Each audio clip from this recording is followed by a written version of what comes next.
سورۃ الکہف بسم اللہ الرحمن الرحیم الحمد للہ الذی انزل علی عبدہ الکتاب ولم یجعل لہ عوجا۔ یہ پوائنٹ میں نوٹ کرا چکا ہوں کہ آخری آیت کیا تھی؟ قل الحمد للہ، کہو قل حمد اللہ کے لیے ہے۔ یہ آخری آیت تھی سورہ بنی اسرائیل کی، اور سورہ کہف کی آیت شروع ہو رہی ہے الحمد للہ الذی، گویا کہ اس حکم کی تعمیل جو ہے اس سے آغاز ہو رہا ہے اس سورہ مبارکہ کا۔ اس کو میں نے کہا تھا یہ انٹر لاکڈ ہیں دونوں سورتیں جو ہیں، جیسے آتا ہے تورات میں کہ حضرت یعقوب اپنے بھائی عیسو کی ایڑیاں پکڑے ہوئے تولد ہوئے، یہ جڑواں پیدا ہوئے تو دو بھائی عیسو اور یعقوب۔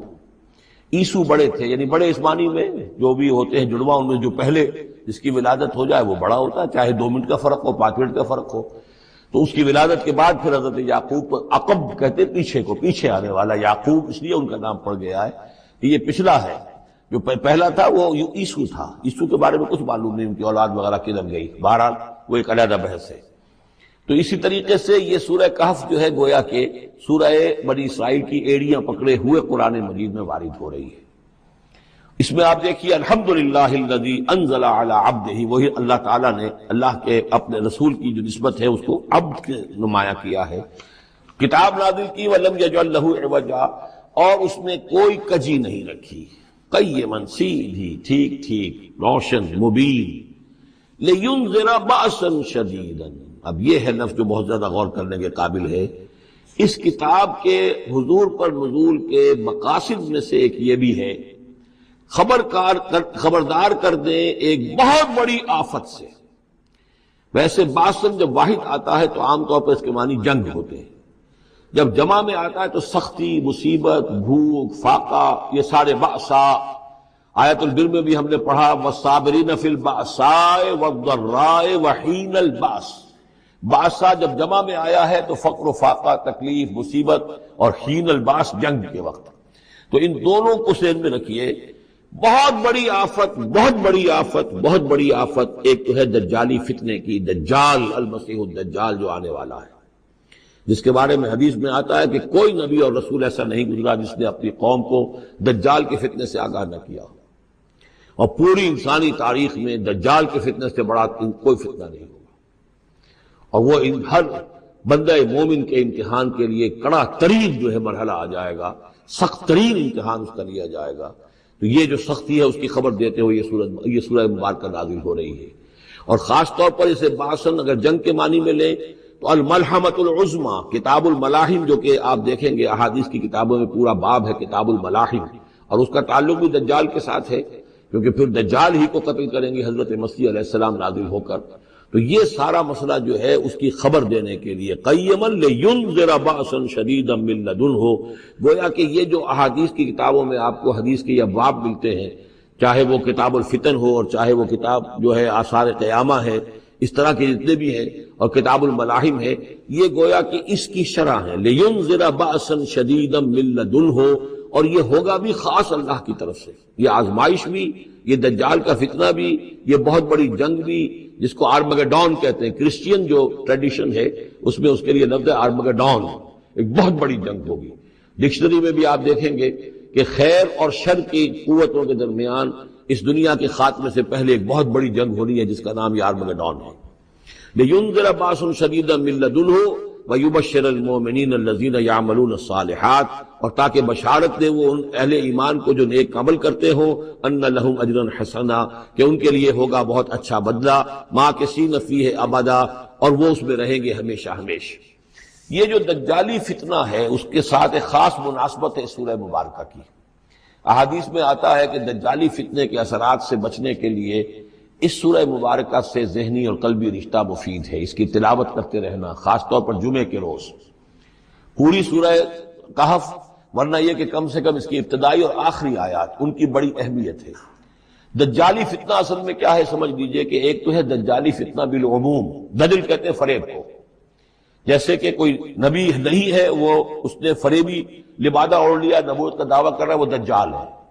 تو اس طرح کی تو حضور نے فرمایا ہے کہ 30 دجال پیدا ہوں گے، انہی میں سے ایک ہمارے زمانے کے اندر جو ہے یہ غلام احمد قادیانی بھی تھا، وہ دجال تھا جس نے کہ اعلان کیا کہ میں نبی ہوں جبکہ وہ نبی نہیں تھا۔ تو فریبی بنا ہوا جس نے کہ ملمہ اپنے اوپر چڑھایا ہوا ہے۔ اسی طریقے سے دجالی فتنہ یہ جو ہے اس پوری دنیا میں اس وقت جو فتنہ ہے وہ یہ ہے کہ مادہ پرستی کا اتنا غلبہ ہو چکا ہے ذہنوں کے اوپر، افکار کے اوپر، لوگوں کے نظریات کے اوپر، لوگوں کی اخلاق کے اوپر، لوگوں کے اقدار جو ہیں، ویلیوز جو ہیں اس کے اوپر، کہ وہ آخرت کو بالکل بھول گئے، اللہ کو بھول گئے، اسباب کے اندر گم ہے، مسبب الاسباب سے ظہور ہو گیا، دنیا ہی دنیا ہے، آخرت کو بھولے ہوئے ہیں، مادہ ہی مادہ ہے، روح سے کوئی سروکار ہی نہیں۔ یہ ہے بالعموم جس کا نام دجالی فتنہ ہے کہ حقیقت کے اوپر پردہ پڑا ہوا ہے، آخرت پر دنیا کا پردہ پڑا ہوا ہے۔ یہ دنیا جو ہے در حقیقت کیا ہے؟ وَمَا الْحَيَاةُ الدُّنْيَا إِلَّا مَتَاعُ الْغُرُورِ، یہ دھوکے کا سامان ہے۔ اصل زندگی کو اس نے ڈھانپا ہوا ہے، ہم نے یہ سمجھ لیا کہ زندگی یہی ہے، اسی کے لیے بھاگ دوڑ محنت صبح و شام، اسی کے مستقبل کی فکر ہے، لیکن اصل زندگی اس کی کوئی فکر ہی نہیں ہے۔ باقی ایک دجال جو ہے جو آئے گا وہ معاملہ احادیث کے اندر بھی بڑی طوالت کے ساتھ ہے، اور اس میں کافی پیچیدگیاں بھی ہیں، بعض چیزیں جو ہیں ایک دوسرے سے کچھ مختلف بھی ہیں، اس میں پھر اہل علم کو بہرحال مطابقت پیدا کرنی پڑتی ہے۔ میں نے جہاں تک اپنی کوشش کی ایک رائے تک میں پہنچا ہوں، لیکن ابھی میں اسے بیان نہیں کر رہا ہوں۔ بہرحال دجالی فتنے کی خبریں موجود ہیں بہت شدت کے ساتھ، اور اس صورت کا پڑھنا جو ہے اس میں بہت مفید ہے۔ اس صورت کے مضامین کا دجالی فتنہ بالعموم سے کیا تعلق ہے وہ تو اس ہم دورہ ترجمہ دوران کے اس کے دوران بھی آپ کو معلوم ہو جائے گا، لیکن اس کے جو خاص بڑے مباحث ہیں، خاص طور پر یہ کہ ایک ہمارے بہت بڑے عالم گزرے ہندوستان میں اس صدی کے آغاز میں، مولانا مناظر حسن گیلانی، انہوں نے اس میں باقاعدہ کتاب لکھی ہے، آپ کو مل جائے گی بازار میں بھی، اصحاب کہف کے جو کا معاملہ، سورہ کہف کے مباحث ہیں ان کے۔ میں نے اس کو اپنی ایک تقریر کے اندر مجھے یاد دلایا گیا ہے آج کہ میں نے کبھی ایک کیسٹ میں اس کو سن 89 میں کسی خطاب جمعہ میں سورہ کہف کے مضامین کا خلاصہ بیان کیا تھا، جس کا عنوان ہے دنیا کی حقیقت۔ یہ خطاب جو ہے اور یہ کیسٹ یہاں موجود ہے، جو حضرات لینا چاہیں وہ اس کو دیکھیں، تاکہ یہ کہ ظاہر بات ہے تفاصیل زیادہ جو ہیں وہ میرے لیے ممکن نہیں ہے کہ اس دورہ ترجمہ کے دوران بیان کر سکوں۔ وَيُنذِرَ الَّذِينَ قَالُوا اتَّخَذَ اللَّهُ وَلَدًا، اور خبردار کر دے ان لوگوں کو جنہوں نے کہا کہ اللہ نے بیٹا بنایا۔ یہ ساری دجالیت جو ہے اس کی جڑ کیا ہے؟ مسیحیت، جو موجودہ مسیحیت ہے، جو حقیقت میں مسیحیت نہیں ہے، پولزم ہے، جس کی بنیاد تثلیث پر ہے کہ اللہ کا بیٹا بنا دیا حضرت مسیح علیہ السلام کو، اور انہیں کفارہ بنا دیا تمام جو بھی مان لے ان کو ان کے گناہوں کا، پیش کی معافی ہے ان کے گناہوں کی جو حضرت مسیح پر ایمان لے آئے، اور نمبر 3 شریعت ساخت کر دی، اور نمبر 4 سارا اختیار جو ہے وہ پوپ کے ہاتھ میں دے دیا گیا کہ تم جو چاہو جس چیز کو چاہو حلال کرو، جس چیز کو چاہو حرام کر دو۔ ان چیزوں نے مل کر نفس مذہب کو اس قدر قابل نفرت سے بنا دیا کہ یورپ کے عوام کے اندر مذہب کے خلاف شدید نفرت پیدا ہو گئی۔ چنانچہ اس کے بعد جب مسلمانوں کے زیر اثر وہاں پر علم پھیلا ہے، ہسپانیہ کی یونیورسٹیوں سے علوم اور فنون جو ہیں، یہ فرانس اور اٹلی اور جرمنی کے نوجوان آتے تھے اور وہاں آ کر وہ قرطبہ اور غرناطہ اور طریقلہ کی یونیورسٹیوں سے پڑھ کر جاتے تھے، تو ان کے زیر اثر جو ایک ریفرمیشن شروع ہوئی، اصلاح مذہب، اور ایک رینائسنس، تحریک احیاء العلوم،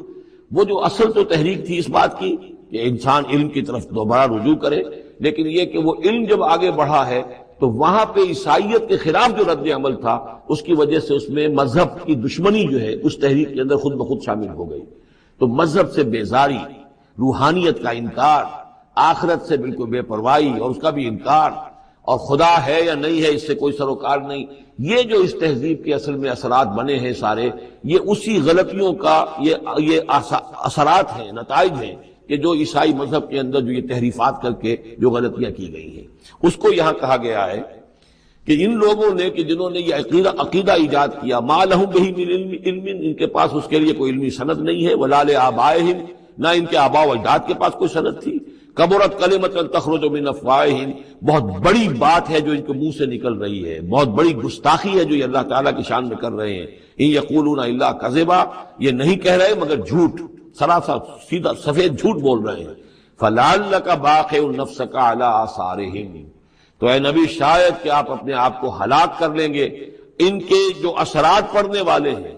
عیسائیت کے اس غلط عقیدے کے جو نتائج برآمد ہوئے ہیں، جب یہ نتائج ظاہر ہوں گے تو وہ اتنے سنگین ہوں گے، فلعلک باخع نفسک، کہ ان کے احساس سے اور ان کے ادراک سے شاید کہ آپ اپنے صدمے سے اپنے آپ کو ہلاک کر لیں۔ ان لم یؤمنوا بہذا الحدیث اسفا، اگر یہ لوگ اس حدیث پر، اس قرآن پر، یہ بات جو بتائی جا رہی اس پر ایمان نہ لائے۔ اس پر ایمان نہ لائے، اپنے اس غلط عقیدے پر قائم رہے، اس غلط مذہب کو انہوں نے برقرار رکھا، تو اس کا جو رد عمل ہوگا نوع انسانی پر، اور اس سے تاریخ انسانی اور انسانی ثقافت جس غلط رخ پر پڑے گی، جو دجالیت کا فتنہ اس سے جنم لے گا، ان تمام چیزوں کے اثرات سے شاید آپ کو اتنا صدمہ ہو کہ فَلَعَلَّكَ بَاخِعٌ نَفْسَكَ عَلَىٰ آثَارِهِمْ إِن لَّمْ يُؤْمِنُوا بِهَٰذَا الْحَدِيثِ أَسَفًا إِنَّا جَعَلْنَا مَا عَلَى الْأَرْضِ زِينَةً لَّهَا، ہم نے زمین کے اوپر جو کچھ ہے اسے اس کا گہنا بنا دیا ہے، بناؤ سنگھار بنا دیا ہے، زینت بنا دیا ہے۔ یہ آپ نوٹ کر دیجئے، لفظ زینت اور زمین میں اس کی زیبائش اور آرائش، یہ اس سورہ مبارکہ کا عمود ہے، یعنی اس کو اتنا کھبا دیا ہے نگاہوں میں اللہ نے کہ آخرت سے خود بخود انسان غافل ہو جاتا ہے۔ یہ پردہ پڑ گیا ہے، چمک دمک ہے، یہ کاریں ہیں، یہ بلڈنگیں ہیں، یہ کوٹھیاں ہیں، یہ عالیشان عمارتیں ہیں، یہ کیا کچھ اس کی جو یوں سمجھیے پومپ اینڈ شو جو ہے اس وقت دنیا کا، اور ظاہر بات ہے امریکہ میں جا کر دیکھیے تو جو کچھ یہاں دیکھ رہے ہیں اس سے 10 گنا 100 گنا 1000 گنا آپ کو نظر آئے گا، عقلیں دنگ ہو جاتی ہیں۔ نتیجہ کیا نکلتا ہے کہ انسان یہ سمجھتا ہے کہ اصل شے یہی مادہ ہی ہے، اصل ہدایت پہ یہی لوگ ہیں صحیح معنی میں کہ جنہوں نے واقعتاً علم حاصل کیا ہے، لہذا ان کی غلط تہذیب، ان کا غلط تمدن، ان کے تمام غلط ثقافت کے معاملات کے بھی ہم اسی طریقے سے پیروی کر رہے ہیں۔ یہ سارا مسئلہ جو ہے وہ اس لیے ہے کہ یہ چمک دمک دنیا کی زیبائش اور آرائش، اس سے ہم متاثر ہیں۔ انا جعلنا ما علی الارض زینۃ اللہ، جو کچھ زمین کے اوپر ہے اسے ہم نے اس کے لیے بناؤ سنگھار بنا دیا ہے، لنبلوہم، تاکہ ہم آزمائیں ان کو، ایہم احسن عملا، کون ہے ان میں سے اچھے عمل کرنے والا۔ یعنی اب یوں دیکھیے وہ شعر جو ایک ہے، اگرچہ ذرا تھوڑا سا شان باری تعالیٰ کے اعتبار سے تو شاید اتنا مناسب نہ ہو، لیکن یہ کہ مفہوم کو ادا کرتا ہے کہ رخ روشن کے آگے شمع رکھ کر وہ یہ کہتے ہیں، ادھر آتا ہے دیکھیں یا ادھر پروانہ جاتا ہے۔ ایک طرف ذات باری تعالیٰ ہے اور ایک طرف یہ دنیا ہے، اس کی چمک دمک ہے۔ اب یہ پروانہ جو ہے یہ انسان، اس کا امتحان ہے، آیا یہ اللہ اور آخرت کی طرف جا رہا ہے یا دنیا کی طرف اور دنیا کی زیبائش اور آرائش کی طرف جا رہا ہے۔ جو زیبائش اور آرائش کی طرف چلا گیا وہ گیا، وہ تباہ و برباد ہو گیا، فقط خسر خسرانا مبینا۔ اور جس نے اس دنیا کی زیبائش اور آرائش اس سے منہ موڑ کر وہ جو حقیقت جو اصل حسن ازلی ہے اللہ تعالیٰ کا، اور اس کا جو جلال اور کمال ہے، اور جو آخرت کی نعمتیں ہیں ان کو اختیار کر لیا، وہ کامیاب ہو گیا۔ تو امتحان اتنا ہی ہے کہ رخ روشن کے آگے شمع رکھ کر وہ یہ کہتے ہیں ادھر جاتا ہے دیکھیں یا ادھر پروانہ آتا ہے۔ وَإِنَّا لَجَاعِلُونَ مَا عَلَيْهَا صَعِيدًا جُرُزًا، اور یہ کہ جو کچھ بھی اس پر ہے ہم ایک وقت آئے گا کہ اس کو بنا کر رکھ دیں گے جیسے کہ میدان جس میں سے کہ فصل کاٹ لی گئی ہو۔ جب قیامت ہوگی کیا ہوگا یہاں پر اسی زمین کو، نہ یہاں پہ کوئی وہ پہاڑ رہ جائیں گے کوٹ کوٹ کر چپٹی کر دی جائے گی، نہ یہ آپ کے پاس جو ہے وہ اسکائی اسکریپرز رہ جائیں گے، نہ یہ اعلیٰ شان عمارتیں ہوں گی، کچھ نہیں ہوگا۔ یہ سب برابر ہوگا جیسے کہ کسی کھیت کے اندر فصل کاٹ دی جاتی ہے تو اب وہ پڑا ہوتا ہے ویران۔ وَإِنَّا لَجَاعِلُونَ مَا عَلَيْهَا صَعِيدًا جُرُزًا، ہم اسے کر کے چھوڑیں گے ایسا کھیت کہ جہاں پر چورا پڑا ہوا ہو، صرف بچا کھچا جو ہے وہ اس کا توڑی کا، اور کچھ نہ ہو۔ ام حسبت ان اصحاب الکہف والرقیم کانوا من آیاتنا عجبا، اب یہاں سے اصحاب کہف کی بات شروع ہو رہی ہے، کیونکہ پوچھوایا تھا یہودیوں نے اصحاب کہف کون تھے۔ کیا تم سمجھتے ہو کہ اصحاب الکہف والرقیم، رقیم جو ہے ان کی تختی تھی ایک جس کے اوپر ان کے حالات لکھ کر، جو ان کے ایک جو کہف تھی ان کی غار جو تھی اس کے اوپر لگا دی گئی تھی، تو انہیں اصحاب الکہف بھی کہتے ہیں، اصحاب الرقیم بھی کہتے ہیں، یہ دونوں انہیں ایک ہی گروہ کے نام ہیں۔ کیا وہ تمہارے خیال میں ہماری بڑی عجیب آیات میں سے تھا؟ یعنی واقعتاً بات تو غیر معمولی تھی، لیکن حقیقت میں ہمارے ہاں تو ہماری تخلیق میں، ہماری صنائی میں اس سے ہزاروں گنا زیادہ عجیب باتیں ہوتی ہیں، ہمارے لیے تو وہ کچھ ہے ہی نہیں کسی بھی درجے میں، تم سمجھتے ہو شاید وہ بہت بڑی بات ہے۔ یہ سابق کہف کا جو قصہ ہے، اب میں سمجھتا ہوں کہ پورے وثوق کے ساتھ ہم کہہ سکتے ہیں کہ یہ قصہ کیا تھا۔ دیکھیے جب حضرت مسیح علیہ السلام آئے ہیں تو یہ پورا علاقہ جو ہے فلسطین کا، اور یہاں پہ جو آپ نے تبلیغ کی ہے، تو یہ اس وقت رومن امپائر کا ایک حصہ تھا۔ اگرچہ مقامی طور پر ایک لوکل بادشاہ جو تھا یہودی وہاں پر حکومت کر رہا تھا، لیکن وہ پپٹ تھا، اصل میں تو حکومت جو تھی رومیوں کی، جو رومی تھے بت پرست۔ اور اس کے بعد چونکہ انہوں نے بغاوت کی، حضرت مسیح تو اٹھا لیے گئے سن 30 میں، سن 30 عیسوی کے آس پاس یا 33 عیسوی کے آس پاس، لیکن اس کے بعد جو ہے ان یہودیوں نے بغاوت کی رومیوں کے خلاف، جس کے نتیجے میں سن 70 عیسوی میں ٹائٹس رومی نے تو ان کی حکومت بھی ختم کی اور بیت المقدس کو برباد کیا، یروشلم کو تباہ کیا، 1,33,000 یہودیوں کو قتل کیا اور ان کو بھیج دیا، نکال دیا وہاں سے باہر۔ اس وقت کا معاملہ یہ ہے کہ اب کوئی اکے دکے جو بھی رہ جاتے تھے یہاں پر، کوئی یہودی یا عیسائی، یہودیوں کو تو نکال دیا، عیسائی رہ گئے، لیکن عیسائیوں پر بھی بہت ظلم ہوتا تھا۔ یہ موحد تھے، حضرت عیسیٰ کے ماننے والے، وہ بت پرست تھے۔ تو اس زمانے میں کہیں بادشاہ کوئی تھا، ڈیسیس یا دقیانوس جس کو کہتے ہیں، اس کے زمانے میں کچھ جو عیسائی تھے حضرت عیسیٰ پر ایمان رکھنے، آج کے عیسائیوں پر قیاس نہ کیجیے، جو نصارہ تھے حضرت عیسیٰ کو ماننے والے جو موحدین تھے، ان میں سے کچھ نوجوانوں کی پیشی ہوئی بادشاہ کے دربار میں۔ انہوں نے کہا کہ تم اپنے نئے دین سے اگر باز نہیں آؤ گے، اتنے دن کی مہلت تمہیں دی جا رہی ہے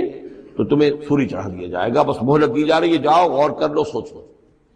ان لوگوں نے آ کر سوچا کہ اب نہ تو ہمارے لیے یہ ممکن ہے کہ ہم مقابلہ کر سکیں، چلو کسی غار میں چھپ جاتے ہیں، دیکھیں اللہ تعالیٰ کیا کرتا ہے ہمارے لیے۔ وہ ایک غار میں جا کر چھپ گئے، اور غار میں جا کر چھپے ہیں تو اللہ نے انہیں وہاں پر سلا دیا، موت تاڑی نہیں کہ سلا دیا۔ اللہ کروٹ بھی بدلواتا رہا، ان کے لیے سارا کچھ بندوبست کیا، اللہ کی قدرت میں تھا۔ حضرت عزیر کو 100 برس کے لیے مار دیا تھا، موت کے بعد ان کو دوبارہ زندہ کر دیا۔ لیکن یہ کہ ان کا معاملہ یہ ہے کہ ان کو وہاں پر جو ہے تقریباً 300 برس یہ وہاں پر پڑے رہے اس غار کے اندر۔ غار کی شکل کچھ خاص ایسی تھی کہ ادھر آنا جانا لوگوں کا تھا ہی نہیں، اور یہ ہے جو موجودہ ترکی کے علاقے میں شہر ایفسس ہے، اس کے آس پاس ہیں اس طرح کے غار، جیسے اجنٹا کے غار ہندوستان کے مشہور ہیں، ایسے ہی وہاں بھی غاروں کا سلسلہ ہے، اور ہیں بھی وہ ایسے کہ ان کے دہانے جو ہیں وہ ہیں شمال کی جانب، تو دھوپ ان میں براہ راست نہیں جاتی، صرف یہ کہ ریفلیکٹڈ لائٹ تو آتی ہے لیکن یہ کہ براہ راست دھوپ نہیں جاتی، تو ایک طرح کا اندھیرا سا اس کے اندر، ٹوائی لائٹ جسے آپ کہہ لیں، وہ رہتا ہے سارا دن۔ وہاں پر یہ 300 برس تک سوتے رہے۔ اس 300 برس کے عرصے میں یہ ہوا کہ رومن امپائر جو ہے اس نے خود عیسائیت اختیار کر لی۔ 300 عیسوی کے اندر کانسٹنٹائن جو تھا ایمپرر، وہ عیسائی ہو گیا، اب پوری امپائر جو عیسائی ہو گئی۔ اب اس کے زمانے میں اس کے بعد تھیوڈوسیس ہے ایک، 446 عیسوی میں یہ تھا، اس کے زمانے میں اللہ تعالیٰ نے ان لوگوں کو جگایا 300 برس کے بعد۔ اب یہ سمجھ رہے ہیں کہ وہی زمانہ ہے، وہی کفار کی حکومت ہے، وہی مشرکین ہے۔ اب انہوں نے ڈرتے ڈرتے اپنے کسی ایک آدمی سے کہا بھائی جاؤ یہ لے کے سکہ لے کر جاؤ چاندی کا، اور کچھ نہ کچھ کھانے پینے کے لیے لے کر آؤ، دیکھنا لیکن اس طرح ہو کہ ہمارا پتہ نہ چل جائے کہ ہم یہاں چھپے ہوئے ہیں۔ وہاں جو گئے انہوں نے وہ سکہ پیش کیا، ان کا یہ سکہ تمہارے پاس کہاں سے آیا؟ یہ تو بہت پرانا سکہ ہے، تو 400 سال پرانا، 300 سال پرانا سکہ کہاں سے لے آئے تمہیں کوئی خزانہ ملا؟ بہرحال اس حوالے سے اب وہ جو ہے وہ پکڑے گئے، ان کی حالت جو ہے وہ جو بات سامنے آ گئی۔ لیکن جب بات سامنے آ گئی تو اب ان کا بہت یعنی وہ عزت کی گئی، اس لیے کہ اب تو جو ان کا مذہب تھا در حقیقت پوری مملکت کا مذہب وہی ہو چکا تھا، تو صورتحال تو تبدیل ہو چکی ہے۔ پھر یہ کہ اس کے بعد تفصیل معلوم نہیں ہے کہ غالباً وہ جا کر اپنی اسی غار میں وہ سو گئے ہیں، یا دوبارہ اللہ نے ان پر وہیں پر موت طاری کر دی ہے، اس کا دروازہ بند کر کے اور اس پر ایک تختی لگا دی گئی ہے۔ یہ اصحاب کہف ہے۔ گبن کی جو ہے decline and fall of Roman Empire, اس میں بھی یہ 7 سلیپرز، 7 سونے والے، ان کی کہانی موجود ہے۔ یہ چیز جو ہے گویا کہ رومن لٹریچر کے اندر موجود تھی، اس کا جو ذکر موجود تھا، اور قرآن مجید میں یہ امتحاناً سوال کیا گیا حضور سے، تو اس کا جواب دیا گیا کہ یہ 300 برس تک کچھ لوگوں کو سلا دینا یہ اللہ تعالیٰ کے نزدیک تو کوئی بڑی بات نہیں ہے، تمہارے نزدیک ام حسبت ان اصحاب الکہف والرقیم کانوا من آیاتنا عجبا اذ ابى الفتية الى الکہف، جبکہ وہ نوجوان آئے اپنے اس غار میں، فقالوا، اور انہوں نے کہا ربنا آتنا من لدنک رحمتا، پروردگار اب خاص اپنے خزانہ فضل سے ہمارے لیے رحمت کا بندوبست فرما، وہیئ لنا من امرنا رشدا، اور ہمارے لیے ہمارے معاملے کے اندر جو ہے وہ کوئی عافیت کا بندوبست فرما۔ فضربنا علی آذانہم، تو ہم نے تھپکی دے دی ان کے کانوں پر، فی الکہف سنین عددا، اسی وہ غار کے اندر جو ہے وہ سوتے رہے کئی سال۔ ابھی یہاں اس بات کو نہیں چھیڑا کتنے سال، سنین عددا، متعدد سال وہ سوتے رہے۔ ثم بعثناہم، پھر ہم نے انہیں اٹھایا، لنعلم ای الحزبین احصیٰ لما لبثوا امدا، تاکہ ہم دیکھیں کہ 2 گروہوں میں سے کس کو صحیح معلوم ہے کہ کتنے عرصے وہ وہاں رہے تھے۔ اس کا ذکر آگے آ جائے گا، 2 گروہوں سے مراد کیا ہے۔ نحن نقص علیک نبأہم بالحق، اے نبی ہم آپ کو ان کا یہ قصہ سنا رہے ہیں، بیان کر رہے ہیں ان کے حالات حق کے ساتھ، صحیح بلا کم و کاشت۔ انہم فتیۃ آمنوا بربہم، وہ چند نوجوان تھے جو ایمان لائے اپنے رب پر، توحید کے ساتھ ایمان لانے والے، وزدناہم ھدی، اور ہم نے ان کی ہدایت میں اور اضافہ فرمایا، وربطنا علی قلوبہم، ہم نے ان کے دلوں کو ڈھارس دی، مضبوطی دی، دلوں کے اندر ثبات پیدا کر دیا، اذ قاموا، جب وہ بادشاہ کے دربار میں کھڑے ہوئے، اور جیسے کبھی حضرت ابراہیم علیہ السلام نے بات کی تھی اسی طرح ڈٹ کر انہوں نے بات کی، اذ قاموا فقالوا، اور انہوں نے کہا ربنا رب السماوات والارض، ہمارا رب تو وہ ہے جو آسمان اور زمین کا رب ہے، ہم کسی اور رب کو ماننے کے لیے تیار نہیں، کسی اور دیوی کو، کسی دیوتا کو، کسی بت کو ہم ماننے کو تیار نہیں،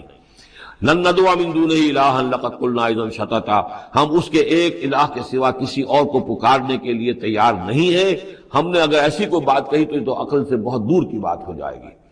ہؤلاء قوم اتخذوا من دونہ آلہہ، یہ جو ہماری قوم ہے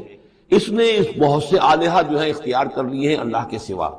انہوں نے اختیار کر لیے ہیں بہت سے آلہہ اس کے سوا، لولا یاتون علیہم بسلطان بین، تو کیوں نہیں وہ پیش کرتے ان کے اوپر کوئی دلیل، کوئی سند،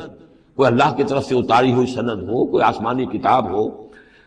فمن ازلم ممن افترى علی اللہ کذبا، تو کون ظالم ہوگا اس شخص سے بڑھ کر کہ جس نے اللہ تعالیٰ کی طرف جھوٹ گھڑ کر منسوب کر دیا،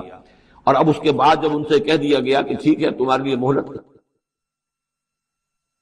اس کے اندر جو ہے تمہارے لیے اب مہلت صرف چند دن کی ہے، اس میں تم فیصلہ کر لو، اگر تم اپنے دین سے واپس نہیں پھرو گے اور ہمارے دین میں واپس نہیں آؤ گے، اپنے دین کو چھوڑ کر نئے دین کو، تو تمہیں ہم ہلاک کر دیں گے۔ اب یہ وہاں سے جا کر مشورہ کر رہے ہیں، وَإِذِ اعْتَزَلْتُمُوهُمْ، اور دیکھو جب تم نے اب ان سے اپنے آپ کو علیحدہ کر لیا ہے، وَمَا يَعْبُدُونَ إِلَّا اللَّهَ، اور ان ہستیوں کو بھی تم نے چھوڑ دیا جن کی وہ پرستش کرتے ہیں اللہ کے سوا،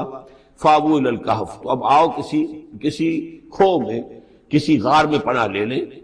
ینشر لکم ربکم من رحمتہ، تمہارا رب تمہارے لیے وہاں کوئی رحمت کا سامان کر دے گا، وَيُحَيِّ لَكُم مِّنْ أَمْرِكُم مِّرْفَقًا، اور تمہارے معاملے کے اندر اللہ تعالیٰ خاص اپنی طرف سے کوئی نرمی اور کوئی آسائش کا سامان پیدا فرما دے گا۔ وَتَرَى الشَّمْسَ إِذَا طَلَعَت تَزَاوَرُ عَنْ كَهْفِهِمْ ذَاتَ الْيَمِينِ، اور تم دیکھو کہ سورج جب طلوع ہوتا تھا تو وہ ان کی اس غار سے کنی کتراتا ہوا داہنی طرف نکل جاتا تھا، یعنی براہ راست دھوپ جو ہے اس میں نہیں آتی تھی۔ وَإِذَا غَرَبَتْ، جب ڈوبتا تھا، تَقْرِضُهُمْ ذَاتَ الشِّمَالِ، تو بھی وہ کنی کترا جاتا تھا بائیں طرف، تو گویا کہ سورج جو ہے یوں جا رہا ہے اور اس غار کا جو منہ ہے وہ شمال کی طرف ہے، لہذا براہ راست جو ہے داہنی طرف سے ہو کر بائیں طرف سے ہو کر سورج نکل گیا، دھوپ جو ہے براہ راست اس پر نہیں آ رہی۔ اسی اصول پر آج کل جو بڑی بڑی بلڈنگز بنتی ہیں جو کارخانوں کی اور ملز کی، اس میں یہ نارتھ لائٹ شیلز بنائے جاتے ہیں، ایسے شیل روف کی ہوتے ہیں کہ جس میں پھر جو روشنی جو ہے وہ نارتھ کی طرف سے لیتے ہیں، کیونکہ ہمارے ہاں جو سورج ہے وہ کبھی بھی نارتھ میں نہیں جاتا، لہذا جو ہے سورج براہ راست کبھی نہیں آئے گا بلکہ انڈائریکٹ لائٹ آئے گی۔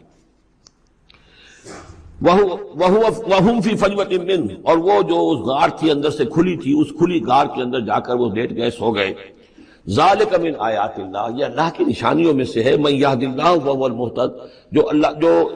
جس کو اللہ ہدایت دیتا ہے وہی ہے کہ جو ہدایت یافتہ ہوتے ہیں، وَمَن يُضْلِلْ فَلَن تَجِدَ لَهُ وَلِيًّا مُرْشِدًا، اور جس کو اللہ تعالیٰ گمراہ کر دے، جس کی گمراہی کا فیصلہ فرما دے، پھر اس کے لیے تم نہیں پاؤ گے کوئی بھی جو حمایتی ہو، مددگار ہو، اس کو راہ پر لانے والا۔ وَتَحْسَبُهُمْ أَيْقَاظًا، صورتحال ایسی تھی کہ تم اگر اس کو دیکھتے تو یہ سمجھتے کہ وہ جاگ رہے ہیں، وَهُمْ رُقُودٌ، حالانکہ وہ سو رہے ہیں۔ وَنُقَلِّبُهُمْ ذَاتَ الْيَمِينِ وَذَاتَ الشِّمَالِ، ہم ان کو کروٹیں بھی دلواتے رہے، داہنی طرف بھی بائیں طرف بھی، تاکہ یہ کہ وہ بیڈ سورز نہ ہو جائیں، ہم جدید اصطلاح میں اگر استعمال کریں تو کروٹ بھی دلوا رہا ہے اللہ تعالیٰ۔ اللہ تعالیٰ کو ہر قدرت حاصل ہے، اس کے فرشتے معمور ہیں جو کر رہے ہیں، نرسنگ بھی ہو رہی ہے۔ ذات الشمال وکلبہم باسط ذراعیہ بالوسید، ان کا ایک کتا بھی تھا جو اپنے دونوں ہاتھ پھیلا کر، دونوں اگلے جو ہیں پاؤں جو ہاتھ اس کو سمجھیے، وہ اس کے کوئی بہت ہی خوخار قسم کا کتا تھا جو اس غار کے منہ پر اپنے دونوں ہاتھ پنجے آگے پھیلا کر بیٹھا ہوا ہے زور سے۔ اس کا نتیجہ کیا نکلتا تھا؟ لو اطلعت علیہم، اگر اچانک تمہارا کہیں وہاں گزر ہو جائے، لولیت منہم فرارا ولملیت منہم رعبا، تو وہاں سے تمہارے اوپر رعب طاری ہو جائے، خوف طاری ہو جائے، اور وہاں سے تم بھاگو۔ تو بڑا بھیانک منظر ہے، ایک کہف ہے، اندر اندھیرا ہے، اور آگے جو ہے بڑا کوئی ٹیریئر بل قسم کا کتا جو ہے وہ بیٹھا ہوا ہے، خوفناک قسم کا، اس نے اپنے پنجے بھی آگے کیے ہوئے ہیں۔ وَلَمُلِئْتَ مِنْهُمْ رُعْبًا وَكَذَلِكَ بَعَثْنَاهُمْ، اسی طرح پھر ہم نے انہیں ایک وقت میں اٹھایا، لِيَتَسَاءَلُوا بَيْنَهُمْ، تاکہ وہ آپس میں ایک دوسرے سے سوال کریں۔ قال قائل منہم کم لبثتم، ان میں سے ایک نے کہا کتنے عرصے یہاں ہم رہے ہوں گے، کیا خیال ہے آپ کا؟ قالوا لبثنا یوما او بعض یوم، انہوں نے کہا کہ ہم رہے ہوں گے ایک دن یا دن کا کچھ حصہ، تھوڑی سی نیند ہم نے لی ہے، استراحت کی ہے، اور کیا کیا؟ قالوا ربکم اعلم بما لبثتم، کچھ اور تھے انہوں نے کہا چھوڑو اس بات کو، اللہ تمہارا جانتا ہے کتنی دیر رہے، 2 گھنٹے رہے، 2 دن رہے، کیا پتا، ہمیں کیا معلوم۔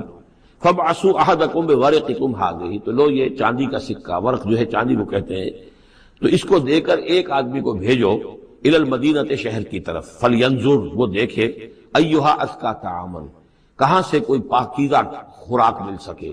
ظاہر بات ہے کہ وہ ان کا جو تصورات تھے، موحد بھی تھے تو وہ پاکیزہ کھانا بھی چاہتے تھے۔ أَيُّهَا أَزْكَىٰ طَعَامًا فَلْيَأْتِكُمْ بِرِزْقٍ مِّنْهُ، تو اس میں سے کچھ ہمارے لیے راشن لے آئے، وَلْيَتَلَطَّفْ، اور دیکھے کہ وہ نرمی کرے، کسی سے جھگڑ نہ پڑے، کہیں کسی سے جھگڑ پڑا اور جھگڑنے کی وجہ سے پھر کوئی شکل ہو جائے تو ہم تک لوگ پہنچ جائیں، تو بڑی نرمی کے ساتھ وہ معاملہ کرے۔ یہ وَلْيَتَلَطَّفْ نوٹ کر لیجئے، یہ تعداد حروف کے اعتبار سے قرآن مجید کا نصف ہے۔ وَلْيَتَلَطَّفْ کا تے نصف اول میں ہے، لام یہ نصف ثانی میں ہے، یہ نصف ہے تعداد حروف، الفاظ نہیں، حروف، الفابیٹس جو ہے، جو حروف کی گنتی کی گئی ہے اس کے اعتبار سے یہ ٹھیک نصف ہو گیا، آدھے حروف اس کے تا پر پورے ہو گئے اور بقیہ آدھے جو ہیں شروع ہو رہے ہیں لام سے۔ وَلْيَتَلَطَّفْ، اور نرمی کا معاملہ رکھے، وَلَا يُشْعِرَنَّ بِكُمْ أَحَدًا، اور ایسا نہ ہو کہ وہ ہمارے اوپر متنبع کر دے، لوگوں کو مطلع کر دے، اس کا ذریعہ بن جائے۔ إِن يَظْهَرُوا عَلَيْكُمْ، اگر وہ تمہارے اوپر غالب آ گئے اور قابو پا لیا انہوں نے تم پر، يَرْجُمُوكُمْ، یا تو تمہیں رجم کر دیں گے، اب سنسار کر دیں گے، أَوْ يُعِيدُوكُمْ فِي مِلَّتِهِمْ، یا تمہیں مجبور کریں گے اور اپنی ملت میں، اپنے دین میں وہ واپس لے جائیں گے۔ وَلَن تُفْلِحُوا إِذًا أَبَدًا، اور اگر ایسا ہو گیا تو پھر ہمیشہ کہ تم فلاح سے دور ہو جاؤ گے، پھر نہیں پا سکو گے فلاح کبھی بھی۔ وَكَذَلِكَ أَعْثَرْنَا عَلَيْهِمْ، اس طرح ہم نے مطلع کر دیا ان لوگوں پر، یعنی اب وہاں کے لوگوں نے، شہر کے لوگوں کو مطلع ہو گئے کہ یہ لوگ، ظاہر بات ہے کہ بڑا چرچا ہو گیا ہوگا یہ کون ہے۔ اب اس نے بات بتائی، پھر وہ آئے تو معلوم ہوا کہ ہاں واقعتاً ان کے حالات، کوئی 7 آدمی ہوتے تھے ایک زمانے میں، اور وہ کہیں روپوش ہو گئے تھے، گم ہو گئے تھے، کہیں نہیں ملے تھے، پوری مملکت میں تلاش کیا گیا تھا، پھر ان کے حالات ایک تختی کے اوپر لکھ کر جو ہے وہ خزانے میں رکھ دیے گئے تھے، وہ تختی کہیں نکلوائی گئی، 300 برس سے زائد پرانی بات تھی، اس کے اوپر وہ قصہ پورا کا پورا لکھا ہوا مل گیا، تو وہ ساری چیز جو ہے وہ بات کھل گئی۔ وَكَذَلِكَ أَعْثَرْنَا عَلَيْهِمْ، اور اس طرح ہم نے یہ بات ظاہر کر دی ان پر، لِيَعْلَمُوا، اب اس سے کیا کیا چیزیں واضح ہوئی؟ أَنَّ وَعْدَ اللَّهِ حَقٌّ وَأَنَّ السَّاعَةَ لَا رَيْبَ فِيهَا، اللہ کا وعدہ سچا ہے اور یہ کہ قیامت کے بارے میں کوئی شک نہیں ہو سکتا، آتیۃ لا ریب فیہا، وہ آ کر رہے گی۔ اس لیے کہ جب 300 برس تک ایک آدمی سویا رہ سکتا ہے اور پھر وہ اٹھ گیا، تو کیا مشکل ہے اللہ کے لیے کہ وہ جو مر چکے ہوں ان کو دوبارہ زندہ کر دے۔ اذ یتنازعون بینہم امرہم، اب وہ ان کے بارے میں آپس میں جھگڑنے لگے کہ کیا کرنا چاہیے ان کا معاملہ۔ وہ تو جا کر اپنی غار کے اندر دوبارہ سو گئے اور اب اللہ نے ان کے اوپر موت جو ہے حقیقی موت وارد کر دی۔ اب کیا کرنا چاہیے؟ اذ یتنازعون بینہم امرہم، تو انہوں جب کہ وہ آپس میں جھگڑ رہے تھے، فقالوا ابنوا علیہم بنیانا، کچھ لوگوں نے کہا کہ یہاں پہ ایک یادگار تعمیر کر دی جائے، ایک عمارت تعمیر کی جائے، معلوم ہو کہ یہاں اتنا بڑا واقعہ ہوا ہے تو اس کے پاس ایک یادگار تعمیر ہو۔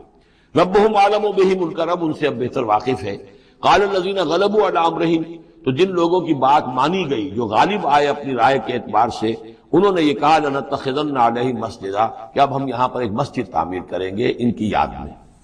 اب یہاں تک کا واقعہ بیان کر کے فرمایا سیقولون ثلاثۃ رابعہم کلبہم، یہ لوگ کہیں گے کہ وہ 3 تھے اصحاب کہف اور چوتھا تھا ان کا کتا۔ وَيَقُولُونَ خَمْسَةٌ سَادِسُهُمْ كَلْبُهُمْ، اور کچھ یہ کہیں گے کہ نہیں وہ 5 تھے اور چھٹا تھا ان کا کتا۔ رجمم بالغیب، یہ ساری باتیں جو یہ کہہ رہے ہیں یہ اندھیرے کے اندر تامکٹوئیاں ہیں، یہ تیر تکے چلا رہے ہیں اندھیرے کے اندر۔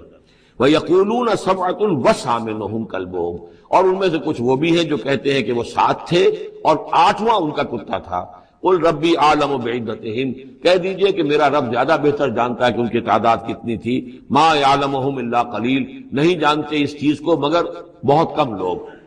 یہاں قرآن مجید نے صراحت تو نہیں کی، لیکن مفسرین کا کہنا یہ ہے کہ بٹوین دی لائن بتا دیا کہ یہی رائے صحیح ہے، اس لیے کہ ثلاثۃ رابعہم کلبہم خمسۃ سادسہم کلبہم، درمیان میں واو نہیں ہے، لیکن سبعۃ وثامنہم کلبہم اس کے اندر جو ہے زور ہے۔ دوسرے یہ کہ جب وہ جاگے تھے تو ایک نے سوال کیا تھا کتنے دن ہم رہے ہوں گے، پھر جواب میں تین نے کہا تھا ایک دن، یا اس کا کچھ حصہ اس لیے کہ تین سے کم پر جمع کا اطلاق نہیں ہو سکتا، قالو جو ہے صیغہ جمع کا ہے، تین سے کم پر نہیں، دو ہوتے تو قالا ہوتا۔ اسی طریقے سے پھر جنہوں نے یہ کہا کہ چھوڑو اس مسئلے کو اور کسی کو بھیجو کھانا لانے کے، وہ بھی کم سے کم تین تھے، اس لیے کہ وہ بھی قالو کے لفظ کے ساتھ ہے، تو تین جمع تین اور ایک پوچھنے والا، وہ سات بن گئے۔ ویسے یہ کہ گبن کی کتاب میں نے آپ کو بتایا 7 سلیپرز، یہ گویا کہ ان کی ہاں بھی جو ٹریڈیشنز ہیں ان کی روایات جو تاریخی چلی آ رہی ہیں، ان میں یہ کہانی کے طور پر یہ چیز موجود ہے ان کے لٹریچر کے اندر۔ تو گویا کہ اللہ نے تائید اسی کی ہے، لیکن یہ کہ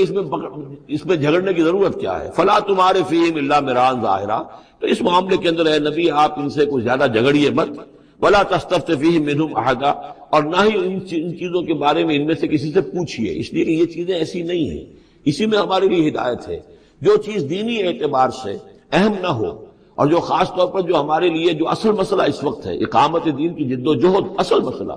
اس کے اعتبار سے جس کی اہمیت نہ ہو، اس کے بارے میں زیادہ چھان بین کرنا، زیادہ بحث و نظام میں پڑھنا جو ہے وقت ضائع کرنا ہے، بلکہ وہ اپنی اس جد و جہد کو نقصان پہنچانے والی بات ہے۔ فلا تمہارے فیہم الا مران ظاہرا ولا تستفت فیہم منہم احدا ولا تقولن لشیء، یہ بہت اہم واقعہ آ رہا ہے یہاں۔ اس واقعے میں حضور صلی اللہ علیہ وسلم سے ایک سہو ہو گیا تھا۔ جب یہ سوالات کیے گئے تو حضور نے فرمایا ٹھیک ہے میں اس کا جواب دے دوں گا، تم آنا، اور یہ کہ انشاءاللہ نہیں کہا، کل تم آنا میں تمہیں جواب دے دوں گا، انشاءاللہ نہیں کہا، صاف ہو گیا، غلطی ہو گئی۔ لیکن یہ کہ اللہ تعالیٰ نے جن کے جتنے رتبے بلند ہوتے ہیں پھر ان کی سختی بھی اتنی ہوتی ہے، جن کے رتبے ہیں سوا، ان کی سوا مشکل ہے۔ ہم عام طور پر یہ باتیں کہتے رہتے ہیں ہمارے لیے اللہ نے کیا گرفت کرنی ہے کہ ان کی کوئی حیثیت نہیں، کوئی مقام ہی نہیں، لیکن یہ کہ جو بلند مقام والا ہو اور وہ بغیر انشاءاللہ کہہ دے کہ کل یہ ہو جائے گا اور انشاءاللہ نہ کہے تو اس پر پھر گرفت ہو گئی۔ تو حضور کی کئی دن گزر گئے کہ جبرائیل نہیں آئے، اور آپ کے لیے پھر ایک مشکل پیدا ہو گئی، گویا کہ مخالفین نے تالیاں پیٹتی ہوگی، پھر وہ بس فیل ہو گئے، ناکام ہو گئے اس امتحان کے اندر جو ہے، وہ تو اب یہ کامیاب نہیں ہو پائے۔ اس کے بعد جبرائیل آئے، یہ واقعات بھی لے آئے، ساتھ ہی یہ ہدایت بھی لائے۔ وَلَا تَقُولَنَّ لِشَيْءٍ إِنِّي فَاعِلٌ ذَلِكَ غَدًا، دیکھیے کبھی نہ یہ کہیے گا کہ یہ کام میں کل ضرور کر دوں گا، إِلَّا إِن يَشَاءَ اللَّهُ، مگر اس استثناء کے ساتھ اگر اللہ نے چاہا۔ یہ ہماری تہذیب کے، اب یوں سمجھیے کہ کچھ کلمات ہیں سماجی ہمارے ثقافت کے، ان کے اندر جو ہے توحید کی روح جو ہے وہ کوٹ کوٹ کر بھری ہوئی ہے۔ کوئی اچھا منظر دیکھا، سبحان اللہ، یعنی یہ کہ اس منظر میں کچھ نہیں ہے، اصل میں حسن اللہ کا ہے۔ پھول دیکھا، سبحان اللہ، پھول کی تعریف نہیں کر رہے ہیں، اب بنانے والے کی تعریف ہے جس نے اتنا عمدہ پھول بنایا ہے۔ کوئی آپ کو کوئی تکلیف رفع ہوئی، کوئی ضرورت پوری ہوئی، الحمدللہ، بھوک لگی ہوئی تو کھانا کھایا، الحمدللہ، تعریف اللہ کے لیے۔ کوئی چیز آپ اپنے گھر میں داخل ہوئے، منظر اچھا لگا، بچے کھیل رہے ہیں، بڑا اچھا ماحول ہے، کہیے ماشاءاللہ ماشاءاللہ، جو اللہ کو پسند ہے۔ یہ جو کچھ ہے وہ اللہ کی مشیت سے ہے، یہ کوئی میری صلاحیت سے، میری قوت سے تو نہیں ہے۔ اسی طرح سے کوئی کام کرنا، انشاءاللہ میں یہ کام کرنا تو چاہتا ہوں، ارادہ تو ہے، لیکن ظاہر بات ہے کہ اللہ تعالیٰ کی مشیت کے بغیر، اللہ کی مرضی اور اذن کے بغیر تو نہیں ہو سکتا۔ تو یہ بھی گویا کہ، اور یہ سارے کلمات اس صورت میں آپ کو مل جائیں گے، ماشاءاللہ، انشاءاللہ، اور اس سے پہلے ہم الحمدللہ سے شروع کر چکے ہیں۔ الحمدللہ الذی انزل علی عبدہ الکتاب ولم یجعل لہ عوجا ولا تقولن لشیء انی فاعل ذلک غدا الا ان یشاء اللہ واذکر ربک اذا نسیت، اور اپنے رب کو یاد کر لیا کیجئے جب آپ بھول جائیں، یعنی یہ کہ اگر کسی وقت بھول جائیں تو پھر جب یاد آ جائے وَاذْكُرْ رَبَّكَ، تو پھر اللہ تعالیٰ کی طرف دھیان لگائیے۔ وَقُلْ عَسَىٰ أَن يَهْدِيَنِ رَبِّي لِأَقْرَبَ مِنْ هَٰذَا رَشَدًا، اور کہیے کہ ہو سکتا ہے کہ میرا رب اس معاملے میں اس سے بہتر راہ کی طرف میری رہنمائی کر دے، یعنی میں یہ کیوں کہوں کہ یہ کام میں کروں گا، ہو سکتا ہے اللہ تعالیٰ جو ہے اس سے بہتر کوئی بات، صورتحال پیدا کر دے۔ لہذا اس معاملے کے اندر بھی کوئی زیادہ جازم ہو جانا نہیں چاہیے، بلکہ معاملات کو تفویض الامر الی اللہ، سپردم بتو مایا خیش را تو دانی حساب کم و بیش را، تو اس طریقے سے انسان جو ہے اللہ تعالیٰ کے حوالے کیے رکھے۔ وَلَبِثُوا فِي كَهْفِهِمْ ثَلَاثَ مِائَةٍ سِنِينَ وَازْدَادُوا تِسْعًا، اور وہ رہے اپنی اس غار میں 300 برس اور اس کے اوپر 9 سال. اس کی تعبیر کیا ہے؟ شمسی حساب سے 300 برس،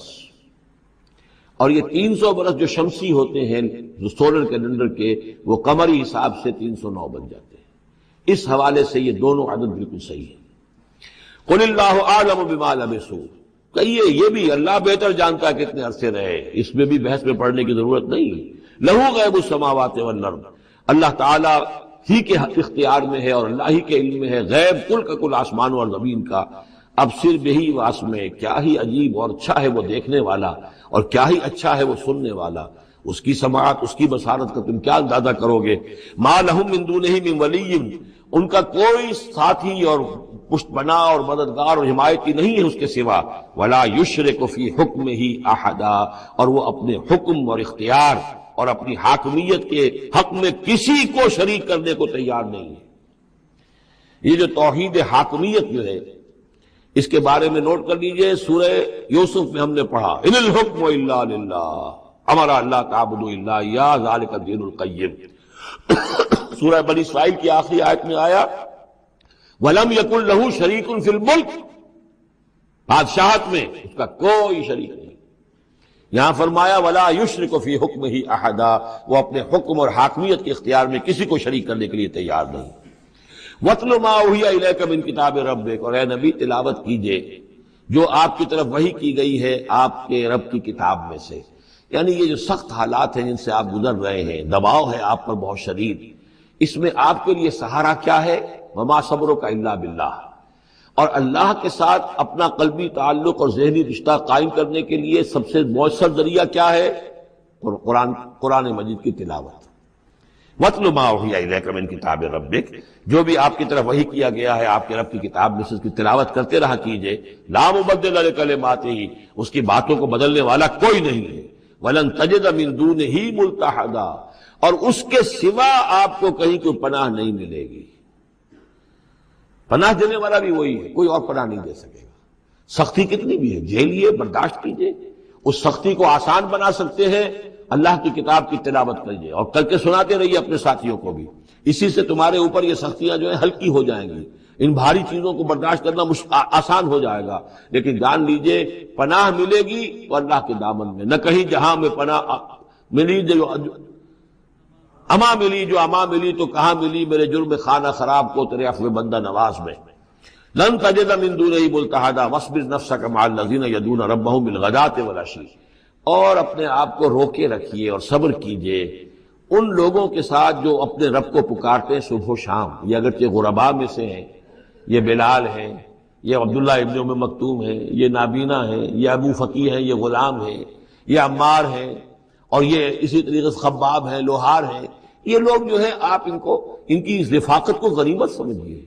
وَاصْبِرْ نَفْسَكَ مَعَ الَّذِينَ يَدْعُونَ رَبَّهُم بِالْغَدَاةِ وَالْعَشِيِّ يُرِيدُونَ وَجْهَهُ، وہ اللہ کی رضا کے طالب ہیں، طلبگار ہیں، اللہ سے محبت کرنے والے ہیں. وَلَا تَعْدُ عَيْنَاكَ عَنْهُمْ، اور دیکھیے آپ کی نگاہیں ان سے ہٹ کر ادھر نہ جائیں جن کے پاس دولت ہے. عنہم ترید زینت الحیات الدنیا، کہیں آپ کی نگاہ ادھر نہ جائے جہاں زیبائش ہے، آرائش ہے، دنیا کی چمک دمک ہے، دولت ہے.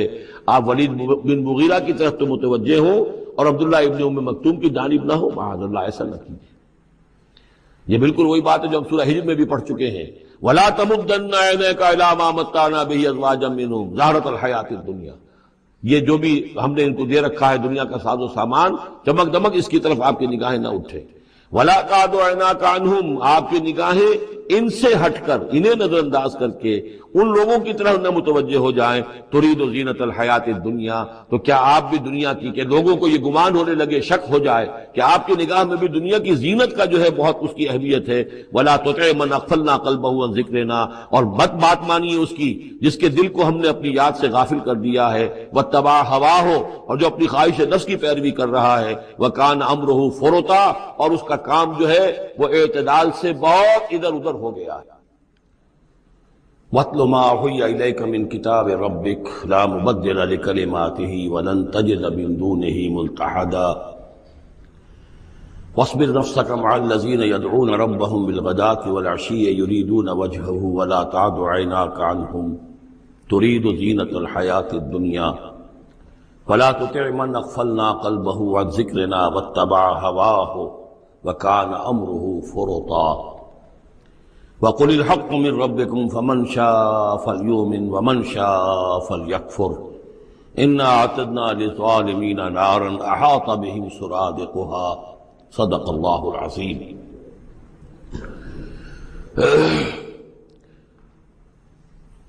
اور پڑھا کرو اس میں سے کہ جو وحی کیا گیا ہے آپ کی جانب آپ کے رب کی کتاب میں سے، اس کی باتوں کا بدلنے والا کوئی نہیں، اور نہیں پاؤ گے تم اپنے لیے اس کے سوا کوئی اور جائے پناہ۔ تھامے رکھو، روکے رکھو اپنے آپ کو ان لوگوں کے ساتھ جو پکارتے ہیں اپنے رب کو صبح و شام اور چاہتے ہیں اس کی رضا، طالب ہیں اس کے روئے انور کے، اور نہ دوڑیں آپ کی نگاہیں ان سے ہٹ کر آپ کہ دنیا کو یہ محسوس ہو، یہ مغالطہ ہو کہ ترید و زینت الحیات الدنیا۔ یہ ذرا مشکل مقام ہے قرآن مجید کا کہ بظاہر تو الفاظ یہ ہیں کہ آپ کی نگاہیں دنیا کی زیبائش اور آرائش کی تلاش میں ان فقراء اور غرباء سے ہٹ کر امراء کی طرف نہ اٹھیں۔ لیکن ظاہر بات ہے کہ حضور صلی اللہ علیہ وسلم کی یہ شان نہیں تھی، لہذا اس میں جو بات سمجھ میں آتی ہے وہ یہ ہے کہ ایسا نہ ہو کہ آپ کے التفات کی وجہ سے دنیا یہ محسوس کرے کہ ان کی نگاہ میں بھی وقت اور اہمیت جو ہے وہ دنیاوی مال و دولت اور اسباب کی ہے۔ کسی داعی حق کے لیے یہ معاملہ بہت ہی نازک ہوتا ہے کہ ایک طرف جو حالات و واقعات ہیں اس کے اعتبار سے، جو حقائق ہیں اس کے اعتبار سے، معاشرے کے جو اونچے طبقات ہوتے ہیں، جو وہاں سرداری یا کسی اور طرح کی سربراہی کے منصب پر فائز ہوں یا ان کے پاس فراوانی ہو دولت کی، اب ظاہر بات ہے کہ ان کا ایک اثر و رسوخ ہوتا ہے معاشرے میں۔ ان میں سے کوئی ایک شخص ایمان لے آئے تو وہ بہت سے لوگوں کے برابر ہو جائے گا، جیسے حضرت عمر رضی اللہ تعالیٰ عنہ اور ابو جہل کو حضور نے دونوں کو پیش کیا اللہ کے سامنے کہ اللہ ان میں سے ایک کو ضرور میری جھولی میں ڈال دے۔ ظاہر بات ہے کہ اس سے اسلام کو تقویت حاصل ہوگی، اور اس سے یہ ہے کہ جن مسلمانوں پر کا قافیہ تنگ ہوا ہے، جن کو ستایا جا رہا ہے، اگر کوئی بڑا آدمی ایمان لے آئے گا تو ان کو بھی سہارا ملے گا، جیسے کہ حضرت عمر اور حضرت حمزہ کے ایمان لانے کے بعد جو غرباء تھے، فقراء تھے اور جو غلام تھے انہیں ستایا جا رہا تھا، انہیں کچھ ریلیف ملا ہے۔ اس حوالے سے ایک طرف تو اس کی ضرورت ہوتی ہے کہ ان کی طرف توجہ کی جائے، التفات رکھا جائے، تاکہ اگر وہ ایمان لے آئے تو اس سے ایمان کو بھی تقویت ہو، اسلام کو تقویت ہو، مسلمانوں کو بھی فائدہ پہنچے۔ دوسری طرف یہ اندیشہ ہوتا ہے کہ غرباء کا دل نہ دکھے۔ تیسری طرف یہ کہ لوگ یہ نہ سمجھیں کہ یہ بھی زیادہ جو ہے مدارات کرتے ہیں اور زیادہ التفات کرتے ہیں امراء کی طرف، اہم لوگوں کی طرف، گویا کہ ان کی نگاہوں میں بھی دنیا کی انہی چیزوں کی وقت ہے، انہی چیزوں کی اہمیت ہے۔ تو یہ تین طرف کی چیز سمجھیے کہ یہ چکی دو پارٹوں والی نہیں، تین پارٹوں والی ہے، کہ جس میں کوئی داعی جو ہوتا ہے وہ اس مخمصے میں آ جاتا ہے کہ ایک طرف